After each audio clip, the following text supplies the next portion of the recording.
নতুন করে 1 লক্ষ স্বাস্থ্যকর্মী নিয়োগের কার্যক্রম শুরু হয়েছে, যার 80% হবে নারী। মাননীয় স্পিকার,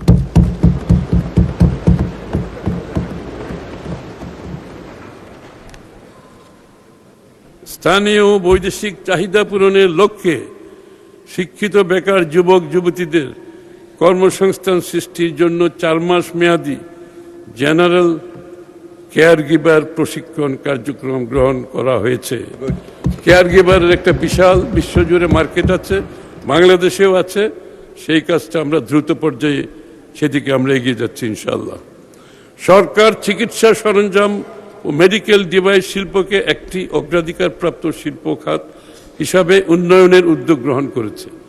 সীমিত আয়ের মানুষের পকেট থেকে চিকিৎসা ব্যয়ের বোঝা কমানো, মানসম্মত ওষুধের সহজলভ্যতা নিশ্চিত করা এবং সার্বজনীন স্বাস্থ্য সুরক্ষা নিশ্চিত করা হবে। আগামী 2026-27 অর্থবছরে স্বাস্থ্য ও পরিবার কল্যাণ মন্ত্রণালয়ের জন্য 69,409 কোটি টাকা বরাদ্দের প্রস্তাব করছি।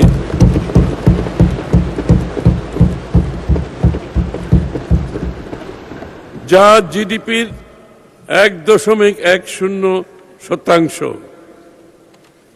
এত বড় স্বাস্থ্য বাজেট আর কোনো সময় দেওয়া হয়নি।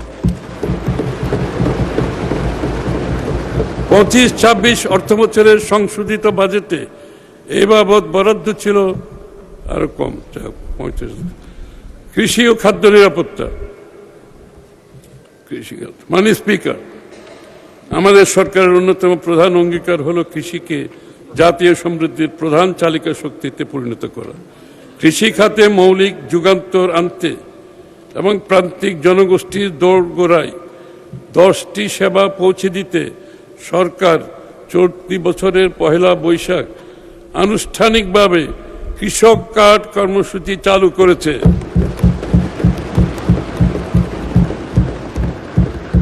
আগামী 26-27 অর্থবছরে 100 উপজেলায় 42.5 লক্ষ কৃষককে কৃষক কার্ড প্রদান করা হবে এবং দেশের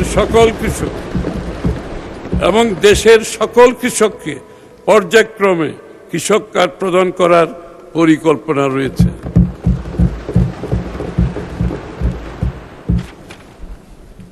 এই কার্ডের মাধ্যমে ভূমিহীন ও প্রান্তিক কৃষকগণ প্রতি বছর একবার 2,500 টাকা করে নগদ সহায়তা পাবেন।